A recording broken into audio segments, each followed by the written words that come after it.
A vida para quem acredita não é passageira ilusão. A morte será bendita, porque é nossa libertação. Eu creio na vida eterna e na feliz ressurreição, quando de volta à casa paterna com o Pai os filhos se encontrarão. Queridos irmãos e irmãs, familiares que hoje aqui vêm à igreja também para rezar o 7º dia dos seus entes queridos. A nossa vida, ela é feita de renúncia. E só pode renunciar a alguma coisa quem tem maturidade. Quem consegue enxergar que ao renunciar, eu renuncio por um bem maior. Eu tenho a certeza que o seu José Bernardino, o seu José Borges e o seu José Marques, que vocês conhecem de perto a vida, a história, a dedicação, renunciaram a muitas coisas para que vocês pudessem ter uma experiência de vida melhor. Quantos pais nossos renunciaram a tantos momentos de lazer para nos oferecer algo melhor na vida? Quantos pais renunciaram a viagem, a passeios, para que nós tivéssemos uma formação melhor? Quantos que não acordaram de madrugada para trabalhar, suar, honrar a sua família? Com certeza esses senhores também tiveram momentos assim. Nós estamos ouvindo hoje uma leitura do livro dos Juízes, uma leitura de uma realidade que acontece muito. Primeiro nós vamos ver uma pessoa chamada Abimeleque, um homem muito ganancioso, uma pessoa que passa por cima de tudo e de todos por causa do poder. Abimeleque foi capaz de mandar matar 70 dos seus irmãos. Irmãos aqui nós chamamos nessa época da monarquia, irmãos de comunidade, tribos, alguns de sangue também. Ele manda matar tudo isso pela ganância de se tornar rei. O único que sobrevive nessa matança é Joatão, o único. E quando Joatão fica sabendo que o Abimeleque vai reinar, e ele sabe que ele é mau e vai fazer mal para os outros, o povo que estava reunido em Siquém, o Joatão sobe numa montanha, no Monte Garizim, e de lá ele grita para todo mundo escutar. Às vezes, em nossos dias, falta profetas, gente como Joatão, que tem coragem de gritar e falar assim: vocês não estão vendo o que está acontecendo? E ele vai gritar e vai contar uma história para ver se o povo entende que não é bom colocar esse Abimeleque que matou 70 pessoas para reinar. Ele conta uma história de árvores. Um dia as árvores se reuniram e falaram para a oliveira: oliveira, reina sobre nós. E eu disse que a nossa vida tem que ter renúncia A oliveira disse assim: eu vou deixar de produzir o meu azeite? Aquilo que me faz importante é o meu azeite, eu vou deixar isso para reinar sobre as árvores? Não, de forma alguma. Então as árvores disseram à videira: videira, reina sobre nós. A videira disse: eu deixar o meu vinho, que alegra os deuses e os homens, para reinar sobre as árvores? Ou seja, ela teria que deixar algo para oferecer o seu dom a serviço dos outros. Ela disse não. As árvores então disseram à figueira: figueira, reina sobre nós. E a figueira: eu deixar de produzir meus gostosos frutos, aquilo que me torna importante, aquilo que eu faço para chamar a atenção, sem isso eu não sou nada. Não vou deixar. Por fim, sobrou quem? Sobrou o espinheiro. Eles foram capazes de pedir para o espinheiro: espinheiro, reina sobre nós. O Joatão está contando essa história para que eles percebam que o espinheiro é a figura do Abimeleque.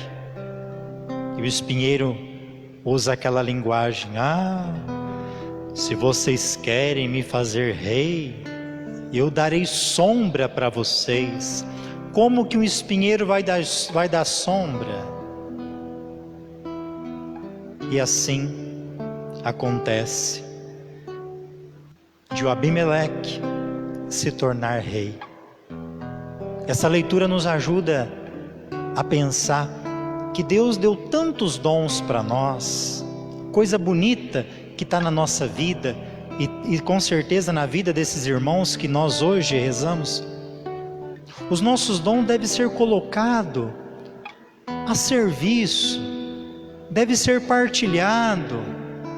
Quanto mais a gente oferecer o que nós temos de bom, mais Deus vai nos abençoar, mais Deus vai derramar os seus dons na vida da gente. Não seja egoísta, como foram essas árvores. O seu egoísmo pode fazer o espinheiro reinar. E assim é a nossa vida de responsabilidade e de renúncia. O evangelho que nós ouvimos hoje é Jesus contando uma parábola, que ele vai mostrar nessa parábola a recompensa que aguarda para cada um que consegue abandonar os apegos para seguir Jesus.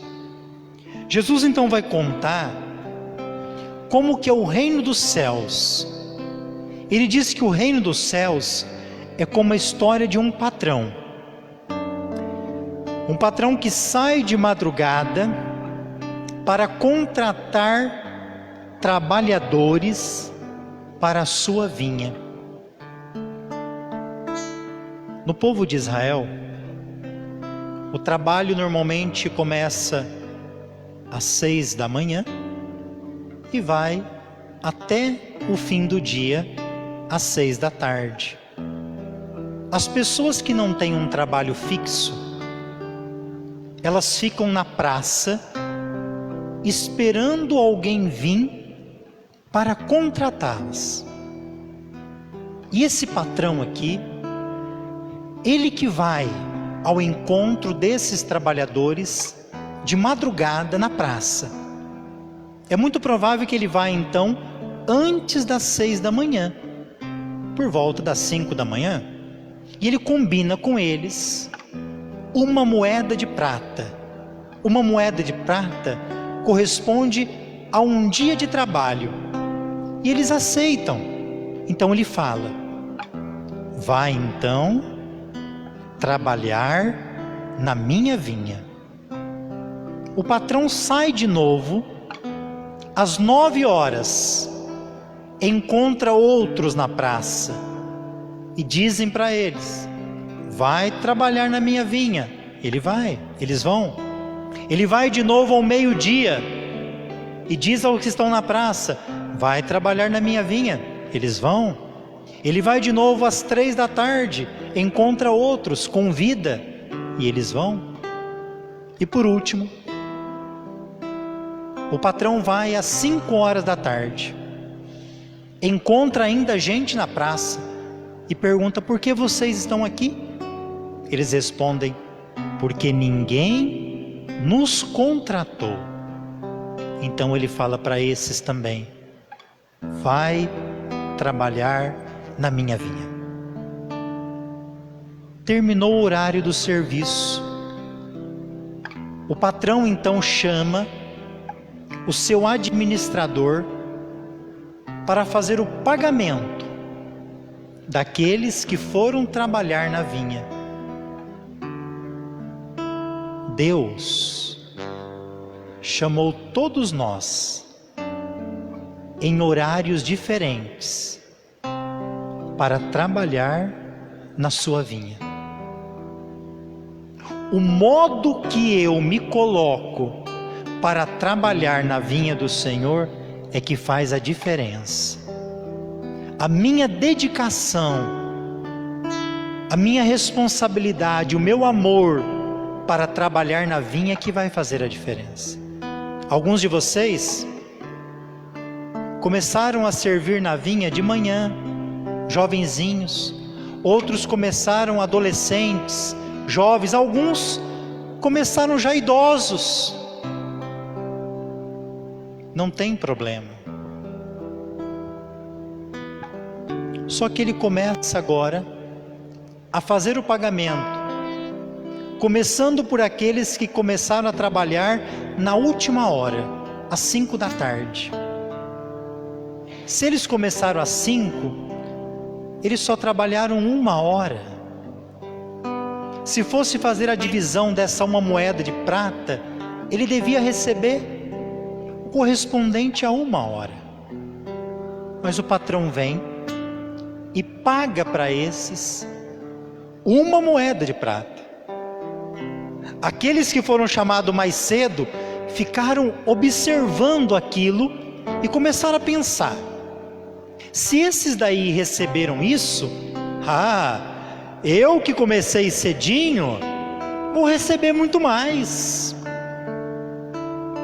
Tem gente na vida de comunidade e na igreja que tem ciúme de alguém que chegou hoje, de alguém que se converteu ontem e que já está caminhando bem.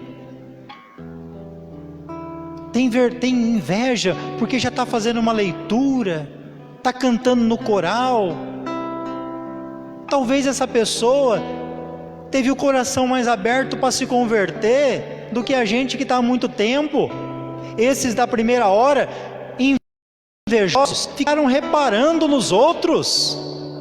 A gente tem que parar um pouco de reparar nos outros e se portar melhor. Foi a vez do pagamento deles, e o patrão pagou a eles o que foi combinado: 1 moeda de prata. Quando eles receberam 1 moeda, começou a ladainha da murmuração. Como assim? Como assim 1 moeda?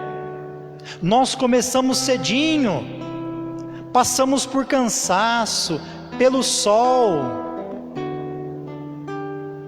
Será que tem gente na igreja que reclama com Deus assim? Senhor, eu já te sirvo há tantos anos, por que isso comigo? Eu não merecia mais.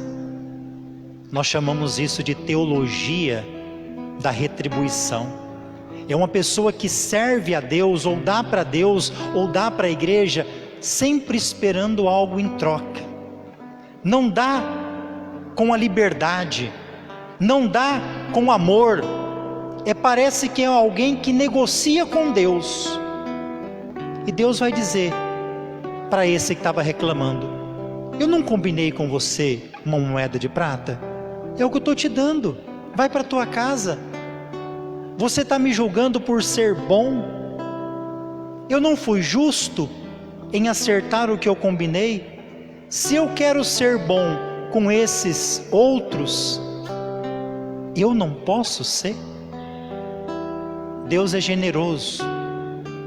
Esses que trabalharam 1 hora apenas, também tinham uma família para sustentar, e precisava de um denário, de uma moeda de prata, para poder sustentar a sua família.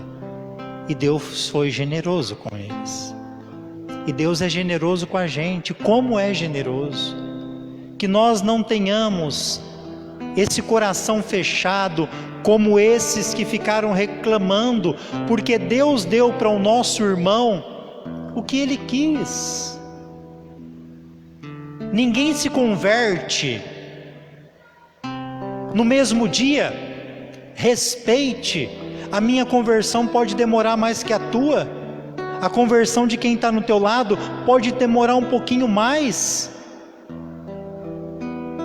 Deus quer todos nós na sua vinha. Cada um tem o seu momento, mas Deus chama a todos. Quando Deus te chamar, se não te chamou ainda, é porque falta você escutar melhor. Deus está te chamando. Sirva sem esperar nada em troca. Deus já nos dá tudo. Sirva com amor, sirva com a tua vida. Assim como também hoje nós queremos pedir, e com certeza serviram a família desses nossos irmãos. Louvado seja nosso Senhor Jesus Cristo.